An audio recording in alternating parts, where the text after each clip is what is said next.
জ্ঞাপন করছি। আজকে আপনাদেরকে দেওয়ার মতো আমার কাছে কিছু নেই।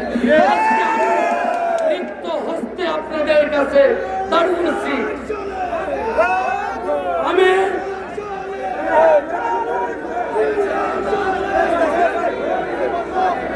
2008 সালে দল থেকে মনোনয়ন পেয়েছি, তার মানে আমি মেট্রিক পাস করেছি। নিশ্চয় আমি 17 বছর যদি লেখাপড়া না করতাম তাহলে আমি 2008 সালে দলের মনোনয়ন পেতাম। তাহলে সেদিন যদি আমি মেট্রিক পাস করে থাকি, এই বিগত 17 বছর আমি আন্দোলন সংগ্রাম নাঙ্গলকোট থেকে লালমাই, লালমাই থেকে সদর দক্ষিণ থেকে কুমিল্লা তথা কুমিল্লা থেকে ঢাকার রাজপথে আমার জীবনের যৌবন আমি কারাগারে কাটিয়েছি। সেই যাত্রাতে আপনারা আমার সহযাত্রী ছিলেন। আমি এই প্রিয় দলকে 1 মিনিটের জন্য আমি ফাঁকি দিই নাই। আমি দলের সাথে কোনোদিন মুনাফিকি করি নাই।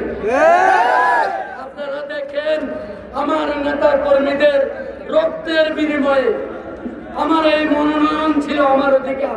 মনোনয়ন কারো দয়ার দান নয়।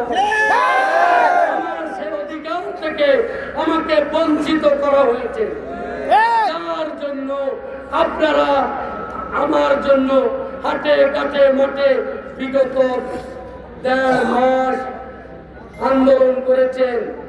আমার দলের হাইকমান্ডের দৃষ্টি আকর্ষণ করার চেষ্টা করেছেন। আমি ইনশাআল্লাহ আশাবাদী আমার দল আপনাদের সেই ডাকে সাড়া দিবে বলে আমি বিশ্বাস করি। কারণ রাজপথ কারোর সাথে বেইমানি করে না।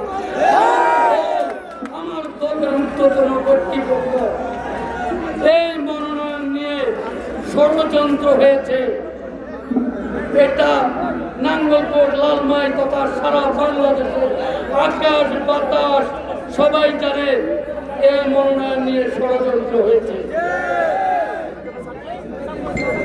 1757 সালে পলাশী রঙ্গকাননে বাংলার শেষ স্বাধীন নবাব সিরাজউদ্দৌলা